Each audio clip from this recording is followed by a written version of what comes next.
ئەم کاتتان باش هاوڕێیان هیوادارم هەمووتان لە خۆشی و شادی دابن هەتاوەکو هاوڕێیان کۆ دەبنەوە بە سەرەتایەک دەست پێ بکەین لەو بەینەشدا هاوڕێیەک شتێکمان بۆ بنووسێ سەبارەت بە دەنگ و ڕەنگ ئەگەر کێشەیەکمان هەیە ئەگەر نا بە دەستی پێ بکەین هەروەکو دەزانن ئیتر لە زۆربەی جمو جۆرە سیاسیەکاندا لە لێدوانە چاپەمەنیەکاندا ئیتر بۆنی ئەوە دەکەین کە وەرزێکی دیکەی شەڕی نێوان ئیسرائیل و ئێران ویانیش ئەگەر ئێرانیش نەبێ ئیسرائیل و بەرەی مقاوەمە دێتە ئاراوە. کاک مەحموود دەنگێم باشە؟ کاک مەحموود دەنگ باشە؟ لەکرەما خۆ تشتێکی بنویسە کابزانە دەنگ باشە هاوڕێن تکایە شتێکم بۆ بنووسم بزان دەنگ باشە باس لە ئەگەری زۆر نزیکی هێرشێکی نوێ و یانیش وەرزێکی نوێی هێرشی ئیسرائیل بۆ سەر بەرەی مقاوەمە و یانیش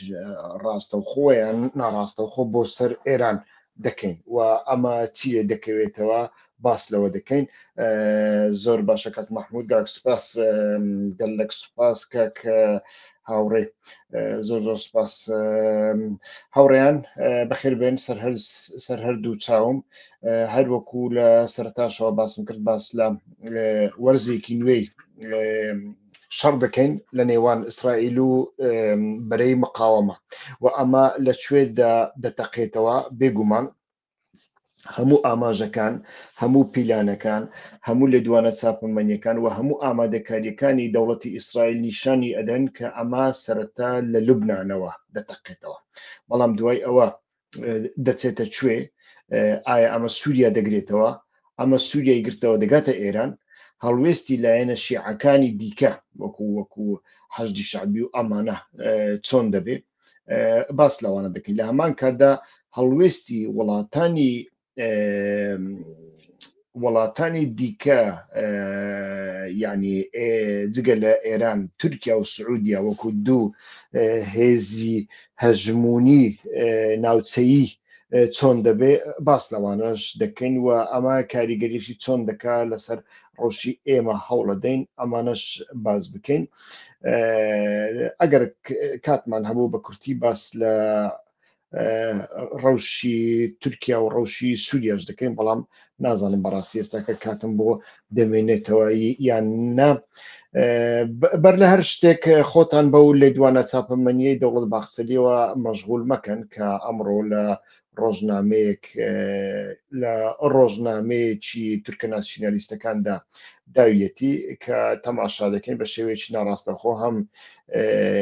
پەکەکە ئاگدار دەکاتەوە هەمیش دەوڵەتی تورکیا ئاگدار دەکاتەوە پەکەکە ئاگدار دەکاتەوە لە بەرامبەر ئەو لێدوانانەی کە لە دواییدا لەلایەن هەندێک بەرپرسیاری پەکەکەدا هاتن کە ئیتر ئێمە چیتر هەنگاو نانین ویانیش ئێمە داوای مافی لێبوردن و شتیوە ناکەین ئێمە تاوانبار نین وەڵامی ئەمانە دەداتەوە لە هەمان کاتدا حکوومەتی تورکیا زۆر بەتوندی ڕەخنە دەکا کە چۆن ڕێگەی داوە پێشمەرگە لەگەڵ بارزانی بێنە جزیرە بەڵام هەردوو لێدوانیشیان من بە زۆر بەگرنگی وەرناگرم وا دیارە دەوڵەت باخچەلی و ئاک پارتی زۆر لەژێر گوشاری بەشێک لە تورکە ناسیۆنالیستەکاندا و بە تایبەتیش کاتێک لە ڕۆژانەدا لە سیاسەتی ڕۆژانەدا لێدوانێکی وا بدرێویانیش جموجۆڵێکی وا بکرێ ئەمە زیاتر تەنگاو دەبن بۆیە لێدوانێک ئەدەن بۆ ئەوەی بڵێن ئێمەش وەکو ئێوەین ئێمەش وەکو ئێوە بیر دەکەینەوە شتێکی جیاوازتر ناکەینیتر من لەمە زیاتر خوێندنەوەیەکی بۆ ناکەم بەڵام بمانەوێ نەمانەوێ ئیتر ئەو پرۆسی دیالۆگکە دەستی پێکردووە بە تایبەتیش لە سووریاوە تەماشا دەکەین خەریکە قفڵ دەکرێت ئەمەشیان هەیە بزانین ئەمانە چۆن دەبن بەڵام ئەو شەڕەی دواییەی ئیسرائیل لەگەڵ بەرەی مقاوەمە بزانین ڕێگای لە بەردەم دەکاتەوە یان نا راپۆرت و پێشهاتەکانی ئەم دواییە لە دوی کانونی دووەمی 2025 ئاماژە بە ئەگەری زۆر بەرز دەکەن بۆ نوێبوونەوە و فراوانبوونی ئۆپەراسیۆنە سەربازیەکانی ئیسرائیل دژی لوبنان بە دیاریکراوی حیزب الله و ئێران دۆخەکە لە ئێستادا لە ژێر کاریگەری مۆڵەتی کۆتایی ئەم ساڵدایە، یعنی ئولتیماتۆمەکە. ئیتر لە ئیسرائیل لەم ڕۆژانەی دواییدا هەروەکو دەزانن هەیسەم عەلی تەبەتابایی سەرۆک ئەرکانی سەربازی حیزبوڵڵای لە بەیروت کردە ئامانج و کوشتی لەناو بەیروتدا. ئیتر و ئەمە گرنگترین خاڵی گرژی لە ئێستای ئەو مۆڵەتەیە بۆ چەککردنی حیزبوڵڵا. وا دیارە ئیتر ئیسرائیل داوای چەککردنی حیزبوڵڵا دەکا لە ناو لوبناندا. هیچ شتێک بەبێ حیزبوڵڵا ناکرێ، چۆن لە عێراقدا تەماشا دەکەین حەشدی شعبی سەرباری ئەوەی بەتەنیا وەکو هێزێکی چەکداری دەناسرا، بەڵام لە هەڵبژاردننی ئەم دواییدا دەنگەکانی زۆر زیادی کردن و ئەمە نیشانیەدا کە ئەمانە بەتەنیا چەچیان پێ نییە، بەڵکو خەڵکیان لەگەڵدایە بەڵکو خەڵک ویانیش جەماوەریان هەیە، پێگەیەکی سیاسیان هەیە. حیزبوڵڵاش وایە، حیزبوڵڵا هەم لە نەف هیچ حکوومەتێک هیچ سەر و کۆمارێک بەبێ حیزبوڵڵا تاوەکو ئێستا هەڵ نەبژێردراوە، یعنی ئیلا دەبێ حیزبوڵڵا سازشی بۆ کردبێ. پاشان هەموو لوبنان لەمە دەترسێت کە تاوەکو ئێستا جگە لە حیزبوڵڵا هیچ لایەنێک، نە حکوومەتی لوبنان، نە لایەنە فەڵستینیەکان، نە لایەنە سونیەکانی دیکە، هیچ کەسێک هەتاوەکو ئێستا نەیتوانیەوە بستێک لە خاچی لوبنان بپارێزێ. ئەمە هەموو لایەنەکان دەبینن، خەڵکیش دەبینی سەرباری ئەوەی لە سیاسەتی حیزبوڵڵا ناڕازین، سەرباری ئەوەی دەزانن کە بەهۆی حیزبوڵڵاوە لوبنان ئیتر برسی دەکرێت، بێماف دەکرێت، دەچەوسێنرێتەوە، ئابلۆقەی لەسەرا، هاوردەبوون نییە، داهێنان نییە، ئابووری لە ڕەوشێکی زۆر خراپدایە و دزی و تاڵانیش هەیە بێگومان. ئەمانە هەمووی دەزانن، بەڵام وەکووتم هەتاوەکو هەڕەشەی ئیسرائیل هەبێ بەلای لوبنانیەکانەوە چەککردنی حیزبوڵڵا کارێکی ئەوها ئاسان نییە. ئیسرائیل 21 کانونی یەکەمی ئەم ساڵەکە وەک دوا وادەی دیاری کردەوە بۆ حکوومەتی لوبنان و هێزە چەکدارەکانی لوبنان کە پێی دەوترێت LAAF تا حیزبوڵڵا چەک بکەن و ژێرخانی سەربازیەکەی لە باشووری ڕووباری لیبانی هەڵبوەشێنەوە. لە ژێر ئەو ڕووبارەدا وا دیارە حیزبوڵڵا چەندین تونێل و پیشەسازی سەربازی و حتا کارگەی پێگەیاندن و دروستکردنی موشەکی هەیە، ئەوان دەیانەوێ ئەمە لەوێ لەناو ببن. ئەوەش دوا مۆڵەتە لە بۆ هەندێ ئێستا کە تەماشا دەکەن هەتاوەکو ئەمڕۆ ئەمە نەکراوە، بۆیە ئۆپەراسیۆنێکی چاوەڕوان کراو دەبێت لە ئارا دابێ. بەرپرسانی ئیسرائیل ڕوونیان کردوتەوە کە ئەگەر ئەم وادەیە لە کاتی خۆیدا جێبەجێ نەکرێت،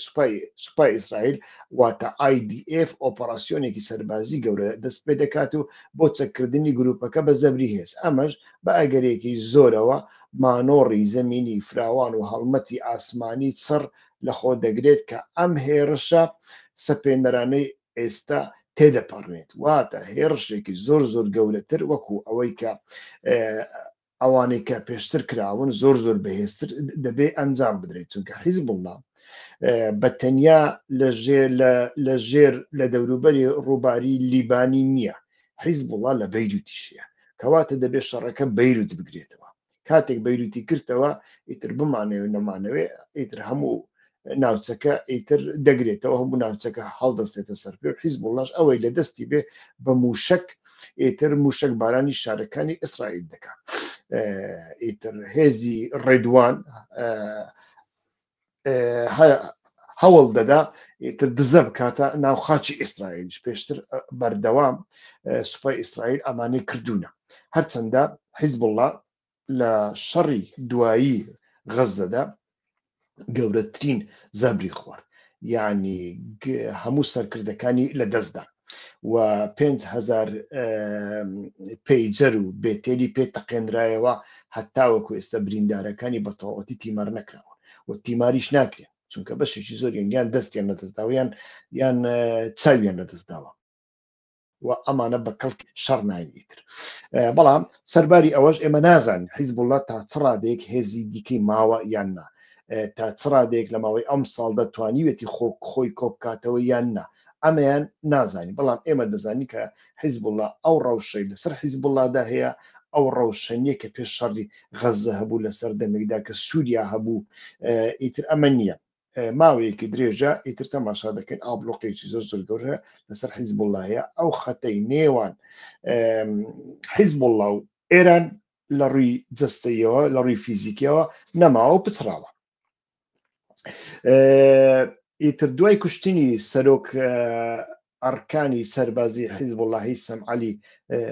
تەبەتابایی لە کۆتایی تشرینی دووەمی 2025 لەلایەن ئیسرائیلەوە گرجەکان بەرز بوونەوە ئیسرائیل بەردەوامە لە هێرشە ئاسمانیەکان بۆ سەر بەیروت و باشووری لوبناان و ڕێگریکردن لە حیزب الله بۆ بنیاتنانەوەی تواناکانی دوای ئەو زیانانەی جەنگی 2024 بەریکەوتونە هەروەکو دەزانین ئیتر سەرۆکی حیزب الله لە لێدوانێکیدا کە باسی لەوە کرد کە تۆڵەی هەیسەم دەکاتەوە لە کاتێکی گونجاودا ئەمە بەردەوام ئەم لێدوانانە دەدرێت بەڵام سەبارەت بە ئێران چ لە ئارادایە با تۆزێک باسی ئەوە بکەین هەرچەندە راپۆرتەکان باس لەوە دەکەن کە ململانەیەکی گەورە بە ناوی ئۆپەراسیۆنی شێری هەڵساو یعنی بە ئینگلیزی دەبێتە ئۆپەرەیشن ڕایسینگ لیۆن لە حوزەیرانی 2025 بە هێرشی ئاسمانی گەورەی ئیسرائیل بۆ سەر ئامانجە ئەتۆمی و سەربازیەکانی ئێران کۆتایی هات بەڵام گرژەکان هەتاوەکو ئێستا بەردەوامن و ئەگەری دووبارە بوونەوەی زۆری هەیە راپۆرتە هەواڵگیریەکان دەری دەخەن کە ئێران سەرقاڵی بنیاتنانەوەی کۆگای موشکی بالستیکیەکانیەتی و هەڕەشەی فراوانکردنی ململانەکانی کردووە ئەگەر ئیسرائیل هێرشێکی تەواو بکاتە سەر لوبنان یعنی ناڵێ سەر ئێران سەر لوبنان و ئیسرائیلیش بپێچەوانە ئیسرائیل هۆشداری داوە کە هەر دەستێوەردانێکی ڕاستە و خۆی ئێرانیان پشتیوانیکردنی حیزب الله لە کاتی ئۆپەراسیۆنە چاوەڕوان کراوەکەی لوبناندا دەبێتە هۆی لێدانی تند و نوێ بۆ سەر خاکی ئێران هەتاوەکو ئێستا ئیتر تەماشا دەکەن هەردوولا هەڕەشەی زۆر تند لە یەکتری دەکەن ئیتر لە هەمان کاتدا ئەمریکا و ئیسرائیل هۆشداریەک بە چی پێ دەڵێن بە پرۆکسیەکان بریکارەکانی بەرەی مقاومەش دەدەن ئەمریکا لە ژێر ئیدارەی ترامپ و ئیسرائیل هۆشداری توندیان داوە بە عێراق هەروەکو دەزان تۆماس بارەک لەو ڕۆژانە هاتە بەغدا و لەوێدا بە ئاشکرا ئیتر ئەمەی وت تۆماس بارەک کەسێکی زۆر خۆشە چونکە هیچ لە دیبلۆماسیەت نازانی هەرچی لە دڵی دابێ دەری دەخا و بە شێوەیەک دەری دەخا هیچ فلترێک ناهێڵیتەوە ئەوە بەڕاستی زۆر یارمەتی ئێمە ئەدا کە لەوە تێبگەین ئەمریکا چۆن بیر دەکاتەوە ئیدی ئەو بە ئاشکرا باسی کرد کە سەردانەکەی پەیوەندی بۆەوە هەیە یعنی بۆەوە هەیە ئەگەر ئۆپەراسیۆنێک بۆ سەر لوبنان ئەنجامدرا ملیشیاکانی سەر بە ئێران لە عێراقدا دەستێوەردە یعنی مداخلە بکەن و یانیش یارمەتی لوبنان بدەن ئیتر ئەمە عێراق دەکەوێتە ناو بازنەی سزاکان و لی دەدرێت خۆی لە خۆیدا چەند ڕۆژێکە تەماشا دەکەین بەڕاستی لە سنووری لوبنان و بە تایبەتی سنووری ئۆردون عێراق تەماشا دەکەین جم و جۆڵێکی سەربازی زۆر گەورە هەیە هەم ئەمریکیەکان هەم ئۆردونیەکان بەردەوام ئیتر لە ئەوەدان لە جم و جۆڵدان لەسەر سنوورەکە بۆ چونکە لە عێراق و لە ئۆردونیش ئیخوان موسلیمین ئەگەری هەیە ئەو ئیخوان موسلیمین یانەی ئۆردون خۆی هەمووی فەڵەستینینە ئۆردون دەستە هەشتای فەڵەستین نییە خەڵکی ئۆردون نییە و ئەمانە هەرچەندە لەبەرەی ئۆپۆزیسیۆن بەڵام ئۆپۆزیسیۆنی هەری گەورەنە ئیخوان الموسلیمین و ئیخوان موسلیمین ئێستاکە لە لیستی تیرۆریشدایە لەوە ئەترسن کە ئیتر بەرەیەکی فیزیکی بکرێتەوە ئێران لە ڕێگەی عێراقەوە پاشان هەر ئێران لە ڕێگەی ئیخوان موسلیمینی ئۆردونیەوە ئیتر سنوورەکان بپەڕێنەوە و چەکدار بنێرنە ناوخاچی لوبنان ئیتر لەسەر ئەمە بەڕاستی کارێکی زۆر جددی دەکرێتن. ناوچەکە ئێستا لەژێر ئاگربەستێکی لاوازدایە کە لە تشرینی دووەمی 2024دا دامەزرا. ئیسرائیل دەڵێ حیزب الله بە دووبارە خۆچەکردنەوە ئەم ڕێککەوتنەی پێشێل کردووە. ئەمەش پێویستی بەم مۆڵەتە نوێ هەیە. هەڵوێستی ئەمریکا ئیدارەی ئەمریکا پشتیوانی خۆی بۆ مافی بەرگریکردنی لە خۆی ئیسرائیل بەردەوام نیشانداوە دڵنیای کردوتەوە لەوەی کە پشگیریان لێ دەکا. هاوکات فشارێکش دەخاتە سەر حکوومەتی لوبناان بۆ ئەوەی هەنگاو بنێت بۆ دوورکردنەوەی لە شەڕی ناوخۆیی یان شەڕێکی گشتی تر. بەڵام وەکووتم حکوومەتی لوبناان چی بکە کە بەهێزترین ئاکتۆرەکە حیزب اللهە کە حیزب الله ئیتر تاقە سەرچاوەی شەڕ و بەرگریە و خەڵکەکەشی وای تێگەیشتووە. یعنی بەتەنیا لەگەڵ حیزب الله خەڵک وازانێ بەتەنیا شیعەیە لە حیزب الله لە سەتا دەی خەڵکەکەی خەڵکی سونیشن و کریسیانەکانی لەگەڵدان. ئەمە دەبێ لە بەرچاو بگرین بەشێکی زۆر لە کریسیانەکان لەگەڵ حیزب اللهدان لە ناو سوینەکان لە هەندێک کاریگەریان هەبووە پێشتر. بەڵام چینی ناوەڕاست و چینی دەوڵەمەندی لوبنانی بەردەوام لە حیزب الله نیگەرانە لەبەرەوەی حیزب الله بۆتە هۆی پوکانەوەی ئابووری پوکانەوەی گەشتیار لە لوبنان دەکە. ئەمە تاقا سەرچاوەی لوبنانە و بەوەی تاوانبار دەکەن کە دەستیان هەیە لە گەندەڵی و ئابووریش کۆنتڕۆڵ دەکەن. ئیتر بەپوختی ماوەی نێوان ئێستا و سەری ساڵ زۆر هەستیارەکە مانگێکە. ئەگەر هەوڵە دیپلۆماسیەکان بۆ چەکردنی حیزب الله تا سیویەکی کانونی یەکەم شکست بهێنن پێشبینی دەکرێت لە سەرەتای ساڵدا ئیتر ئیسرائیل هێرشێکی گەورە بکاتە سەر لوبنان کە مەترسی زۆری هەیە بۆ پەلکێشکردنی ئێران بۆ ڕوبڕووبوونەوەی ڕاستەوخۆ. لە دۆخی جیۆپۆلتیکی کۆتاییەکانی 2024 و 2025دا بەردەوام راپۆرتەکان ئاماژە بە گۆڕانکاریەکان دەکەن کە تێیدا کردەوە سەربازیەکانی ئیسرائیل لە غەزە و لە لوبنان بە ئەگەرێکی زۆرەوە لە سووریا لەلایەن تورکیا و ئێران و تا دێت زیاتر لەلایەن سعودیەشەوە وەک هەڕەشەی سەرەکی بۆ سەرسەقامگیری ناوچەکە سیر دەکرێت. ئەمەش بۆتە هۆی لێک نزیک بوونەوەیەک لە نێوان ئەو سێ وڵاتانەدا. یعنی خۆتان بینیتان چەند ڕۆژ بەر لە ئێستایی تر هاکەن فیدان سەردانی ئێرانی کرد و لەوێدایی تر بە ئاشکراوتی هەر ئێمە لەگەڵ ئێراندا لە مەسلەی ئەمنی بەیەکەوە کار دەکەن یاین دژی ئیسرائیل بەیەکەوە کار دەکەن.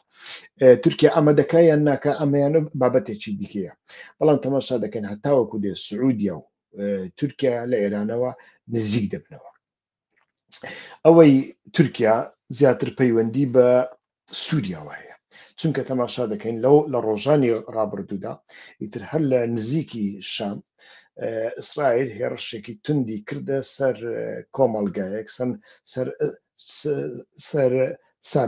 شارۆچکەیەک بەڵام جاری یەکەمینیش بوو لەلایەن نەک لەلایەن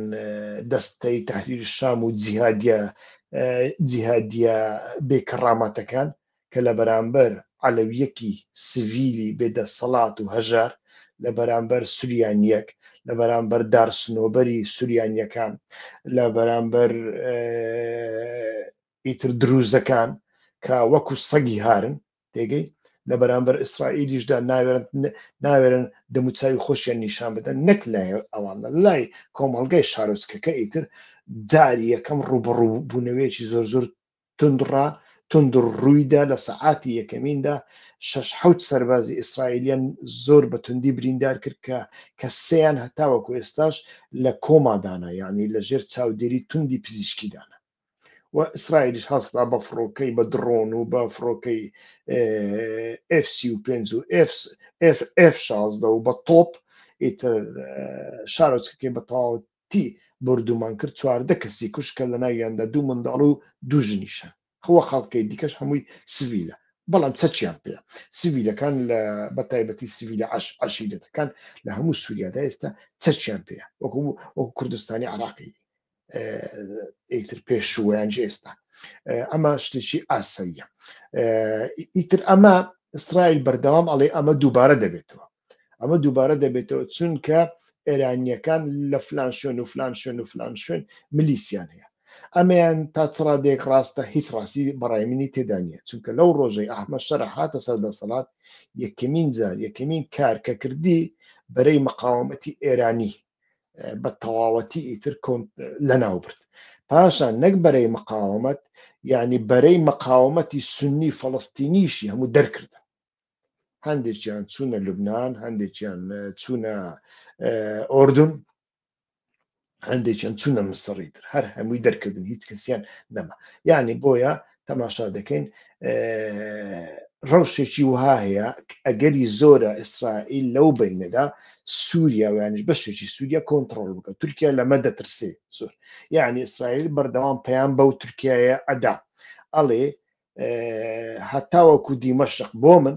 ئەتۆش بۆ خۆت لە باکوور لە ناوچە کوردیەکان و حەلب بۆ خۆت چی دەکەی بیکە ئیسرائیل ڕوبەڕوت نابێتەوە ئەوە شتێکە کە زۆربەی زۆری ئەو کوردە ناسیۆنالیستە ئێرانیانە کە بە پەرچەمێکی ئیسرائیلی ڕەقس و دانس دەکەن تێگەی لەمە تێناگەن ئەمە نابینن لەمە تێنەگەن کە ئیسرائیل بەردەوام دەیەوێت لەگەڵ تورکیا لەو بارەشەوە سازشێک بکە بڵێ هەتە دیمەشق من کۆنتڕۆڵ دەکەم و ئیسرائیل هەتاوەکو ئێستاش ئامادە نییە نە شێخداخ یعنی چیای هەڕمۆن چیایە سپیە بەفرینیەکە کە بەرزترین چیایە لەو ناوچەیە و بە تەنیا 12-13 کیلۆمەترێک دووری دیمەشقە کە لەوێ ئیتر بارەگەی سەربازی داناوە لەوێ بە هەر تۆپێک بە هەر جۆرە تۆپێک ئەتوانێت ماڵ بە ماڵ لەناو دیمەشق بردومان بکە ئیتر پێویستی بە درۆن و بە مەسرەف و شتیوان نیە هەر لەوێ بە تۆپ ئیتر لەوێ خۆی دامەزراندووە لە چیای جۆڵان کە پێشتر زۆر پێشتر داگیری کردهبوو ئیتر لەوێوە هاتۆتە پێشەوە و جۆڵان سەرچاوەیەکی گرنگی ئاوە لە بۆ ئۆردن لە بۆ سووریاش لە بۆ ئۆردن و لە بۆ سووریاش ئاواکە لەوێوە دەچێت ئیتر ئەگەر ئەمانە لە دەست ئیسرائیل بمێنێنەوە ئەمە کێشەیەکی گەورە دروست دەبێت ئێستاکە ئیتر ئیسرائیل دەیەوێت بە تەنیا ببورن حکوومەتی هەیئەت تەحریر شام بە ئاشکرا ئەڵێ بە تەنیا ئێمە ئەو شوێنانەمان دەوێ کە لە دوای گوایە شۆڕشی سووریادا ئیسرائیل داگیری کردووە یعنی لە شێخداخ بچیتە دەرەوە تەواو قبولمانە با جۆلانەکە لە بۆی ویانش بەشێکی جۆلان ئەو بەشەی داگیری کردیە ئێمە بە ڕسمی دەیناسیین و با لەوێ هیچ باسی ئەمە ناکەن وە لە بەرامبەر ئەمەدا ئێمە دژمنێکی هاو بەشمان هەیە مەبەستیان شیعەکانە مەبەستیان ئەوانەیە کە لە دژی ئیسرائیل چەند ساڵە شەڕ دەکەن ئێمە دژمنێکی هاو بەشمان هەیە لە بەرامبەر ئەمانەدا بەیەکەوە کار دەکەین بەڵام ئیسرائیل هەتاوەکو ئێستا لەمە دڵنیان نییە بەمە ڕازی نییە بۆ بەمە ڕازی نییە ئیتر نیگەرانیەکەی ئەوەیە کە تورکیای لە پشتە ئیسرائیل نایهەوێت لە سووریای ئێستادا تورکیا باڵادەست بێت نایهەوێت سعودیش باڵادەست بێت مەسەلەکە بە تەنیا ئێران نییە باشە ئەمە چۆن دەبێت ئەمەشیان بەڕاستی شتێکی غەریبەوانی ینی دوو هێزی زۆر زۆر گەورەنە ئێمە پێمان خۆشیان پێمان خۆشیان ئەوە بابەتێکی ئێمە لە ڕووی واقعیەتەوە تەماشای دەکەین چۆن دەبێت ئەمیان بەڕاستی زۆر زۆر جێگەی پرسیارە بۆیە ئەم هەڕەشانەی ئیسرائیل بۆ سەر حکوومەتی ئەحمەد شەرعی و تورکیا لەوانەیە هەندێک دەستی کوردەکان زیاتر بکەنەوە هەر وەکو چۆن خۆپیشاندانی عەلەویەکان هەندێک و داواکاریەکەیان بۆ فدرالیزم ئیتر هەندێک دەستی هێزەکانی سووریای دیموکراتیک و دەستی شەڕوانانی دروزی کردەوە ئەمەش لەوانەیە زیاتر بکاتەوە بەڵام ئەوە واتای ئەوە نییە کە تۆ هەموو هێلکەکانت بخێر سەبەتە ئیسرائیل وەکوتم ئیسرائیل بە ئاشکرا چەندین جارە وتوێتی با تورکیا لەگەڵمان اتفاق بکە لەناو سووریا هێزی نابێ بە تایبەتی لە دیمەشق لە حۆمس لە حەما و لە ناوەڕاست و یعنی لە خوارو و لە سەرودا چی دەکە با بخۆی بیکە یعنی کۆمەڵکوژی دەکە نازان چی دەکە بای بیکە یعنی مانای ئەوە نیە تۆ باوەڕی بە ئیسرائیل بکەی بەڵام بێگومان ئەو هەڕەشانە ئیسرائیل ئەو هێرشانە ئیسرائیل و ئەو دیپلۆماسیەتە ئیسرائیل لە ئەمریکا یارمەتی ئەو لایەنانە دەدا کە فدراسیۆنیان دەوێ ویانیش لا مرکزیان دەوێت ئەمەیان ڕاستیەکە ئیسرائیل بە هیچ شێوێک نایهەوێ لە سووریادا حکوومەتێک دروست بێ دەوێت سووریا وها تێکەڵ و پێکەڵ بێ وەکو لوبنان بێتتر پارچە پارچە بێ ئەوە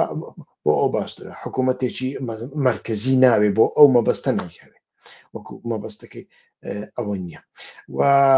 سعودیا کێشەکەی چێ باشە سعودیا کێشەکەی چی ئەگەر لە ئێران بدرێ ئێران دوژمنی سعودیا نەبوو ئەی وهابیەکانی سعودیا نیان دەگوت قەتلی ئێران حرامە ئەی ئەوان چەندین ساڵە بانگەوازی ئەمریکا ناکەن وەرن ئێران چەچی نوکلەری هەیە بڕۆن لێی بدەن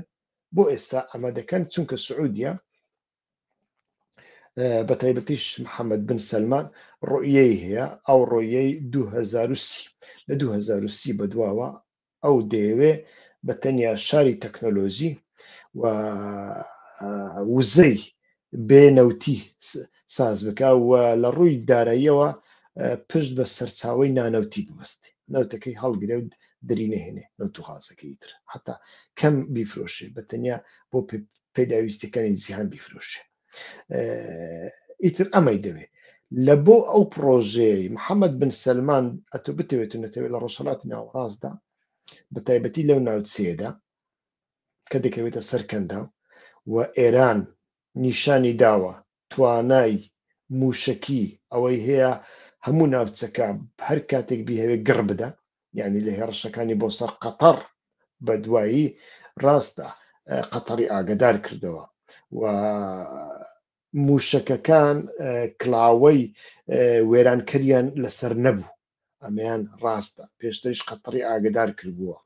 و قەتەر ئیتر تەدبیری خۆی وەرگرتە بوو ئەمریکیەکان بارەگەکەیان چۆڵ کرده بوو و ئیتر سیستەمی بەرگری ئاسمانیان باش خستە بووە گەڕ لە هەمان کاتدا لە ئاسماندا ئیتر فڕۆکەکان بە تایبەتی فڕۆکەی F-35 ئەمریکایی بەریتانی لە ئاسمان بوون سەرجەم ئەو موشەکانیان لە ئاسماندا تەقاندەوە بەڵام ئەگەر ئەوە نیشانیدا کە ئێران توانای هەیە هەموو ئەو بارەگەیانە بردومان بکە هەر کاتێک بیهەوێ و جگە لە بارەگە ئەگەر پرۆژەیەکی ئاشتی بەرپا نەکرێەوە ئەگەر ئیسرائیل بەو شێوێ بەردەوام بێ ئەوڕۆ لە وڵات بدا و لە وڵات بدە ناوچەکە نائاران دەبێ بە تایبەتی شەڕێک کە لەگەڵ ئێران بکرێ کۆتاییەکەی دیار نیە بەنسبەت هیچ کەس کۆتاییەکەی دیار نییە کە کۆتاییەکەی دیار نەبێ نائارەمی لە ناوچەکەدا دروست دەبێتەوە و گەورە دەبێت و چارەسەر نابێت ئەمە لە بۆ پرۆژەکەی محەممەد بن سەلمان خەون کوژە محەممەد بن سەلمان لەلایەک ئەمەی ناوێت بەڵام لەلایەکی دیکەش لە دوای هێرشی ئیسرائیل بۆ سەر قەتەر لەم دواییانەدا بۆ سەر بارەگەی حەماس لە قەتەر کە متفقی ناناتۆیی ئەمریکایە ویانش متفقی ناناتۆیی ناتۆیە هێرشی کردە سەر ئەمە وڵاتێکی وەکو سعودیا و ئیمارات و ئەمانەی بەڕاستی ترساندووە کە ئەمریکا وەکو متفق ناتپارێزی ئەمریکا ناتوانێت بتپارێزی و ناشت پارێزی هەر لە بۆ هەندێ سعودیا هەنگاوێکی دیکەی هاویشت ئەم جارە لەگەڵ پاکستان هەڵسا لەگەڵ پاکستانی دژمنی ئیسرائیل و خاوەن چەکی نوکلەری هەڵسا پرۆژەیەکی دیکەی ئیمزا کرد بۆ پرۆژەیەکی موشەکی درۆنی حتا چەکی بەرگری ئاسمانی پاکستانی چەکێکی نوێ و سینیە سین پێداوە ویانیش لەسەر بنەمای تەکنۆلۆژیای سین دروست کراوە لەو شەڕی دوایی هیندستان و پاکستان لەو شەڕە سێ ڕۆژێک کورتخایەنە بەکاری هێنا زۆر سەرکەوتوو بوو و ئێستاکە سعودیا لەگەڵ ئەما دەکا و ئەما ئەمریکا نیگەران دەکا لە هەمانکەدا ئیسرائیلیش نیگەران دەکا ئیتر ئەمە بۆتە هۆی ئەوەی کە ئێران و سعودیا و تورکیا لە یەکتریەوە نزیک ببنەوە و بمانەوێت نەمانەوێت لە ناوەندی هەموو ئەمانەشدا مەسەلێک هەیە بە ناوی مەسەلەی کورد ئیتر ئەو مەسەلەیە بەرەو کوێ دەچێت لێرەدا کاتمان زۆر نامینێ قسەی لەسەر بکەین و وا دیارە هاوڕێیانیش کەس پرسیاری نەکردووە هەر کەسێک پرسیاری کردبێ دەبێت نیشانی پرسیاری دانابێ بزانم دیسان تەماشا بکەم بزانم نیشانی پرسیار بدۆزمەوە پرسیارەکە دەخوێنمەوە ئیتر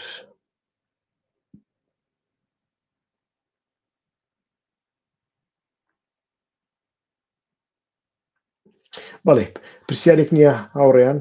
سوپاستان دەکەم کە تاوەکو ئێستا لەگەڵماندا بوون ئێمەش بەردەوام دەبین لەگەڵ یەکتری تکایەکەم تەرخەمی مەکەن ئەو لایفانەی ئێمە هەوڵ بدەن لە بۆ دۆست و هاوڕێیانتان بنێرن داوایان لێ بکەن ببن بە سوبسکرایب ئابۆنە و لە هەمان کاتدا لەسەر ڤیدیۆکەدا جەڕسێک هەیە نیشانەی جەڕس ئەمە بەردەوام چرکە بکەن لە بۆ من باشتر و ژمارەیەکی زیاتری هاوڕێیان دەتوان سوود لە ڤیدیۆکارمان وەربگرن و ینی سوود لە شەو نخوونی ئێمە وەربگرن سوپاستانەکەم هەتا بەرنامەی ئایندا کاتێکی خۆش هەر بژین